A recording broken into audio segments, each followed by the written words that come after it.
Hello everyone, good morning সবাইকে। আশা করছি তোমরা সবাই খুব ভালো আছো। আমি তোমাদের অন্তরা চলে এসেছি নতুন একটি ব্লগ নিয়ে।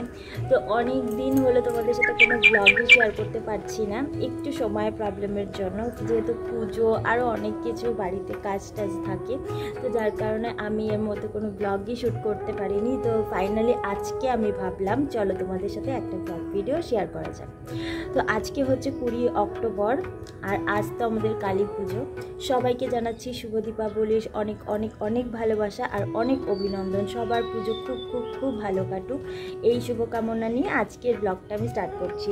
তো সকালবেলা ঘুম থেকে উঠে গেছি, এখন অবধি আমি হাত মুখ ধোয়া কিছুই করিনি, জাস্ট মানে চেঞ্জ করে সঙ্গে সঙ্গে আজকে ব্লগটা স্টার্ট করেছি। কারণ আমি না এই রোজ ভাবি যে আজ ব্লগ করব, কিন্তু এই যখন সকালের কাজগুলো হয়ে যায় না, তারপরে আর একদমই ইচ্ছে করে না কোনো ব্লগ করার।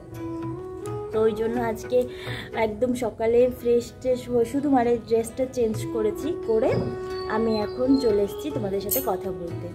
তো চলো আজকে তোমাদের সাথে শেয়ার করব আমার কালী পুজো কেমন কাটলো। আর যেহেতু একদম আমাদের বাড়ির ওপরেই পুজো হয়, আমি আজকে উপোস আছি, তো নির্জলাই করব উপোসটা। আমি প্রতি বছরই কালী পুজোর উপোসটা করি। আসলে এই পুজোটা না আমার কাছে ভীষণ স্পেশাল, আর খুব জাগ্রত মা আমাদের এখানকার, সব মাই জাগ্রত, তবুও আমি নিজে অনেকটা ফিল করি এই মাটাকে। তো যাই হোক, চলো আমি আজকে সকাল থেকে কি করছি না করছি সমস্ত কিছু তোমাদের সাথে শেয়ার করব। পুরো ব্লগটা স্কিপ না করে পুরো ব্লগটা দেখতে থাকো। তো এরপরেই চলে এলাম, হাত মুখ ধুয়ে ফ্রেশ ট্রেশ হয়ে নিই। আর সকালবেলা ঘুম থেকে উঠেই তো জামা কাপড় চেঞ্জ করেই নিয়েছি, বাসি জামা কাপড় ছেড়ে নিয়েছি। এবার ওই জন্য ধীরে ধীরে ব্রাশ ট্রাশ করে নিচ্ছি। আর আজকের ওয়েদারটাও না বেশ ভালো ছিল, অনেকটা রোদ ছিল, ঝলমলে রোদ। এরকম দিন আমার ভীষণ ভালো লাগে। যা সিঁদুরটা পুরো ঘেটে গেল। ওয়াও! তো হাত মুখ ধোয়া শেষ, আমি এখন একদম ফ্রেশ হয়ে গেছি। আর এবার ফুল তুলব, ফুল তুলে কিছু ফুল বাড়ির জন্য রাখবো, আর বাকি ফুলটা গিয়ে মন্দিরে দিয়ে আসবো। তো চলো, আজকে না জবাটা এত কম ফুটেছে, তোমরা তো জানো আমাদের বাড়িতে প্রচুর জবা ফুল ফোটে, আর আজকে দেখো ফুলই নেই। এখন জানি না সকালবেলা কেউ এসে নিয়ে গেছে কিনা, তবে মনে হচ্ছে কেউ আসলে সবই নিয়ে যেত, এই কটাও রেখে যেত না, এত দয়াবান কেউ নয় যদিও। চলো এবার এই ফুলগুলো তুলি। আজকে পুরো গাছ ফাঁকা, এই সাইডে তো ফুলই নেই। ওই ওপরটাতে 3টে না 4টে ফুল আছে, যেগুলো আমি একদমই পারতে পারবো না, আর কাছাকাছি এই কটা ফুল আছে। তো যাই হোক, কিছু করার নেই, এখন আপাতত এগুলোই তুলতে হবে। চলো ফুলগুলো তুলি এবার। সকালবেলা এই ফুল গাছগুলোর দিকে তাকালেই না কত রকমের যে প্রজাপতি দেখতে পাওয়া যায়, সেটা তোমাদেরকে না বললে, তোমরা না দেখলে বুঝতেই পারবে না। তো এই তো একটা মিষ্টি প্রজাপতি সব ফুলে ফুলে একবার করে বসছিল, আমিও একটু ধরার চেষ্টা করলাম, যদিও ধরতে পারিনি, এমনি একটু ওর সাথে দুষ্টুমি করে নিলাম। এরপরেই এই তো ফুলগুলো তুলে নিচ্ছি। আর লাল জবা তো একদমই কম ছিল, আর ছাদে বেশ কিছু ফুল ছিল, ছাদেও আজকে ফুল কম ছিল, জানো রোজ কত কত ফুল ফোটে, আর যখন বাড়িতে পুজো হবে সেই সময় ফুল কম হয়। তো ওই তো অপরাজিতা যেগুলো ছিল সেগুলো তুললাম। শুধু এই যে দোপাটি যে ফুলটা দেখতে পাচ্ছ, এই ফুলটা বেশ অনেকগুলো পেয়েছি। আর কি বলো তো, এই ফুলটা কিন্তু দেখতেও খুব সুন্দর। এটা দুটো কালারেরই আমাদের বাড়িতে আছে, একটা রেড কালার আর একটা পিঙ্ক কালার। তো আমার এই পিঙ্ক কালারের ফুল আর রেড কালার ফুল দুটোই খুব ভালো লাগে। এটাকে তো আমরা দোপাটি ফুল বলি, তোমরা কে কী নামে ডাকো একটু আমাকে জানিও তো। তো এই তো আমার ফুল তোলাও হয়ে গেছে। আর এই ফুলটা না বেশ অনেক দিনই থাকে, কিন্তু পাপড়িগুলো ঝরে পড়ে যায়। ফুল তোলা কমপ্লিট। এবার এই কটা ফুল, এই যে এত কটা ফুল আমি মন্দিরে দিয়ে আসি। কিছু ফুল বাড়ির জন্য রাখলাম, কারণ বাড়িতে তো আমাদের নিত্যদিনের পুজো তো আছেই, যার জন্য কিছু ফুল রেখে বাদ বাকিটা সবটাই দিয়ে আসছি মন্দিরে। খুব অল্পই রেখেছি। তো চলো তোমাদেরকে মন্দিরটাও একবার দেখিয়ে দিই, যদিও এখনও মাকে নিয়ে আসা হয়নি, মাকে হয়তো ওই সন্ধ্যার আগে আগে নিয়ে আসবে। আর আজকে অনেক কাজ আছে, স্নান করে আলপনা দিতে হবে, অনেক কাজ। তো চলো, একদম টাইম ওয়েস্ট করলে চলবে না। দেখো কত ফুল। তো চলো এবার মন্দিরে গিয়ে এই ফুলগুলো দিয়ে আসি।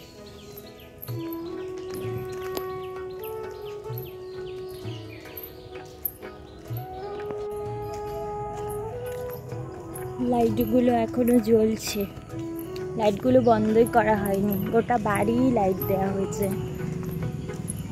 তো চলো মন্দিরটা তোমাদেরকে ভালো করে দেখাই।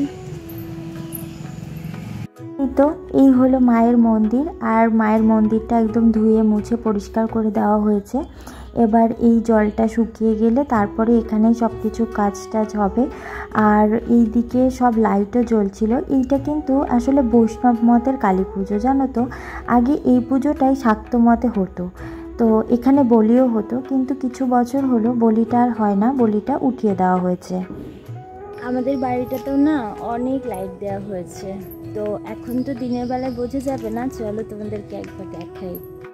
এইখানটা দিয়ে টুনি দেওয়া হয়েছে গুলোতে, রাত্রে যখন জ্বলবে না তখন বোঝা যাবে, এখন তো বোঝা যাচ্ছে না এগুলো।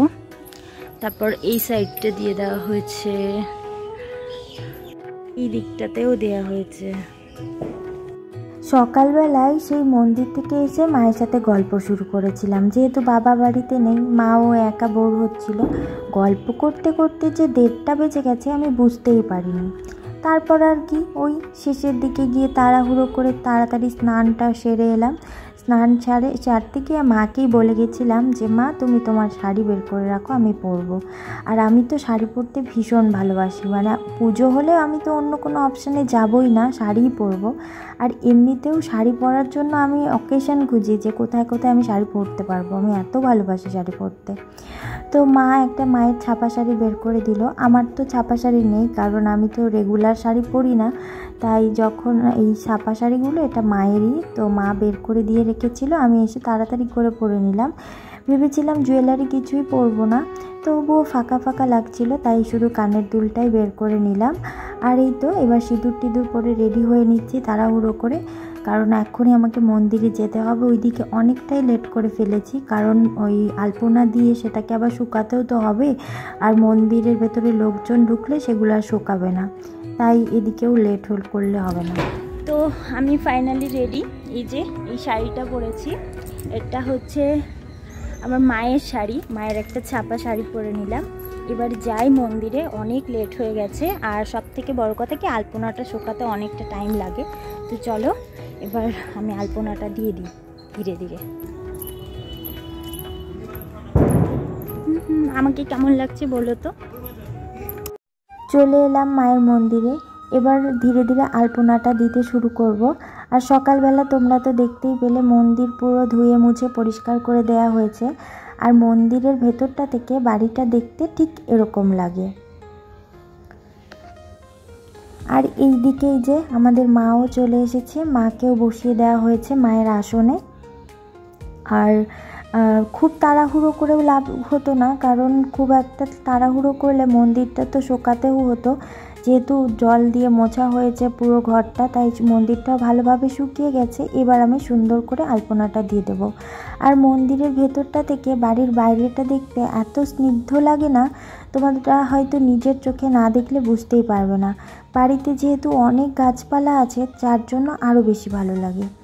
তো আমিও আর লেট করিনি, লেট না করে তাড়াতাড়ি করে বসে পড়লাম আলপনা দিতে। আলপনাটা আমি খুব ভালো দিতে পারি না, তবে নিজের মতন করে চেষ্টা করি। আর মায়ের মন্দিরে জানো তো আলপনা দিতে দিতে আমি যে মাকে কতবার দেখেছি তার কোনো ঠিকই নেই, ওই জন্য বোধহয় আরোই বেশি লেট হয়ে গেছে। তো যাই হোক, এই দেখো আমার মাকে অবশ্যই জানাবে কেমন লাগছে। তো ফাইনালি আমার আলপনা দেওয়া ডান। তো চলো এবার তোমাদের একবার ভালো করে দেখিয়ে নিই, আর আমার মায়ের মুখটা কেমন লাগছে অবশ্যই কিন্তু জানাবে। তো চলো তোমাদেরকে একবার দেখিয়ে নিই আলপনাটা দেওয়া কেমন হলো। এই যে এভাবেই আমি আলপনাটা দিয়েছি কোনো রকমে, শুধু বর্ডার লাইনটাতেই আলপনা দিয়েছি, আর পুরো মেঝেটা ফাঁকাই রেখেছি।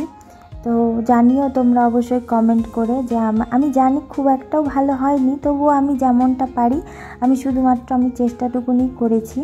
তো এভাবেই আমি গোটা মন্দিরটাতে আলপনা দিয়েছি, বেশ অনেকটাই টাইম লেগেছে। পুরো ঘরটাই কেন দিলাম না বলো তো, এই মেঝের এইটুকুনি বাকি রাখলাম, কারণ রাত্রিবেলা তো সব প্রসাদ তারপর ডালা এগুলো তো পড়বে, যার কারণে গোটাটা ফাঁকা রেখেছি। আর বর্ডার লাইন দিয়ে পুরোটা দিয়ে দিয়েছি, আর বাইরে দিয়ে লোকজন অনেক বসবে, তাই খুব একটা হিবিজিবি করলাম না, যতটা সিম্পলের মধ্যে করা যায় ততটাই করলাম।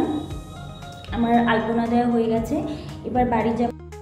মায়ের মুখটা দেখতে কী যে ভালো লাগছিল, কতবার যে দেখেছি তার কোনো ঠিকই নেই। আলপনা দিয়ে বাড়ি চলে এসেছিলাম, এখন জেঠুমণি এসে বলল আমি যেন গিয়ে ওই জবা ফুলের মালা, মানে 108টা যে মালাটা হয় সেটা একটু গেঁথে দিয়ে আসি। তো আমি বললাম ঠিক আছে আমি আসছি, চলো এবার ওই মালাটা গাঁথবো, তারপর এসে বাড়িতে এসে আলতা পরবো। আর বেলপাতার যে মালাটা সেটা আমি পরে তৈরি করব বিকেলের দিকে। চলো আগে ভাইকে দিয়ে বেলপাতাটা পাড়িয়ে নিলাম, এবার যাই ওই মালাটা আগে গেঁথে আসি। চলো। এই যে এই হচ্ছে ফুল, সমস্ত ফুল পুরো এক ডালা ভর্তি ফুল আছে এখানে। আর এই ফুলের একটা হিস্ট্রি আছে, থাক আজকে আর হিস্ট্রিটা নাই বা বললাম। তো যাই হোক, আমি এই যে সুতো নিয়ে বসে পড়েছি, খুব তাড়াতাড়ি করে আমাকে মালাটা যে করেই হোক গেঁথে নিতে হবে, এটাই মাথায় চলছিল। আর এখানে জানো তো ম্যাক্সিমাম কলি, মানে 90% কলি আছে, হয়তো খুব কম আছে মানে যেগুলো ফুল ফুটে আছে। তো আমি খুব তাড়াহুড়ো করে আমি এই মালাটা গাঁথছিলাম। তো আর যেহেতু অনেকটা বড় মালা, যার কারণে একটু মানে প্রথম দিকে সামলাতে অসুবিধা হলেও পরের দিকে আমি ঠিক ম্যানেজ করে নিয়েছি। আর কিছু ফুল যেগুলো ফোটা ফুল ছিল সেগুলো আমি মায়ের মানে যেন মাঝখানটাই পড়ে সেভাবেই আর কি দিয়েছি। আর যেগুলো কলি, বেশিরভাগই তো কলি, তো সেগুলো সাইড দিয়ে দেওয়ার চেষ্টা করেছি। তো এই তো আমি ধীরে ধীরে মালাগুলো গেঁথে তাড়াতাড়ি করে আমি নিয়ে এলাম মন্দিরে। এইদিকে মাকে অলরেডি সাজানো শুরু হয়েছে, জেঠু মাকে সাজিয়ে দিচ্ছে। তো এই যে মাকে সোনার টিপ, টিকলি, হার, তারপর হাতের চুড়ি সমস্ত কিছু পরিয়ে এবার এই যে আমার দেয়া মালাটা মা পরে নিচ্ছে। অবশ্যই জানিও আমার মাকে এবার কেমন লাগছে। আর এই মালাটা পরার পর মাকে যেন আরোই বেশি ভালো লাগছিল, জানো তো। তো এবার বাড়ি চলে এলাম, আর আরেকটু আলপনা দিয়েছি, কারণ বেশি ফাঁকা লাগছিল, শুধু মন্দিরের ভেতরটাই দিয়েছিলাম, তো বাইরেটা একেবারেই ফাঁকা লাগছিল, তাই আরেকটু আলপনা দিয়ে এলাম। আর মাকে তো সব গয়নাগাটি পরানো হয়েই গেছে, এখন শুনেছি যে 6টার দিকে পুরোহিত আসবে, পুজোতে বসবে, তো আর বেশি দেরিও নেই। আর আমারও না আজকে উপোস আছি, তো একটু টায়ার্ড ফিল হচ্ছে, কারণ একবার এবারই, একবার ওই দিকে, একবার মন্দিরে, এই করতে করতে একটু বেশি টায়ার্ড হচ্ছি। তো যাই হোক, চলো এবার একটু নিজেও আলতা টালতা পরবো।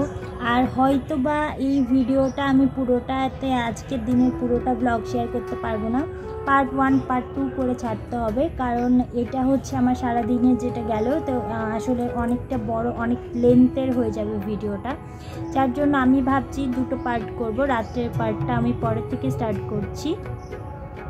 তো চলো এখনই এটা রাখবো না, আরেকটু কন্টিনিউ করি। তো চলো এবার আমি আলতাটা পরে নিই, আলতা পরবো, নেল পলিশ পরতে হবে, তারপর যা যা জামা কাপড় পরবো সেগুলো বের করতে হবে, মানে শাড়ি টাড়ি যা আছে সেগুলো বের করতে হবে, গয়নাগাটি বের করতে হবে, সমস্ত কিছু রেডি করি, তারপরে আবার তোমাদের সাথে কথা বলছি।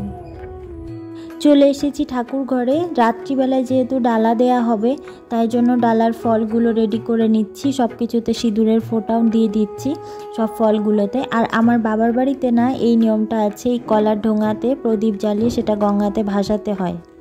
তো মোটামুটি সব কিছু গোছানো কমপ্লিট, মানে ফল টল ডালা টালা যা যা সাজানো আছে, প্রদীপ টদীপ সব কিছুই গোছানো হয়ে গেছে। এবার হচ্ছে রাত্রিবেলায় পুজোতে বসবে। আর রাত্রিবেলা খুব একটা রাত্রিও হবে না, কারণ ওই 6টাতেই বসে যাবে, তো 6টা থেকে 7টার মধ্যে পুরোহিত যদি বসে যায় তো তাড়াতাড়ি পুজোটা হয়ে যাবে। আমি না আপাতত এই ভিডিওটা এন্ড করছি। আর নেক্সট যে পার্টটা সেটা আমি পরের ভিডিও মানে এই ভিডিওটার পর থেকে আমি স্টার্ট করব। তো চলো, এই ভিডিওটা এই অবধিই থাকলো। আমার এই ব্লগটা তোমাদের সবার কেমন লাগলো অবশ্যই কমেন্ট করে জানিও, আমি তোমাদের কমেন্টের অপেক্ষায় থাকবো। আর খুব তাড়াতাড়ি আমি এই ভিডিওটা যত তাড়াতাড়ি সম্ভব আপলোড করার চেষ্টা করছি। চলো, আজকের ভিডিওটা এই অবধিই থাকলো। বাই, দেখা হবে নেক্সট পার্ট 2-তে। টাটা।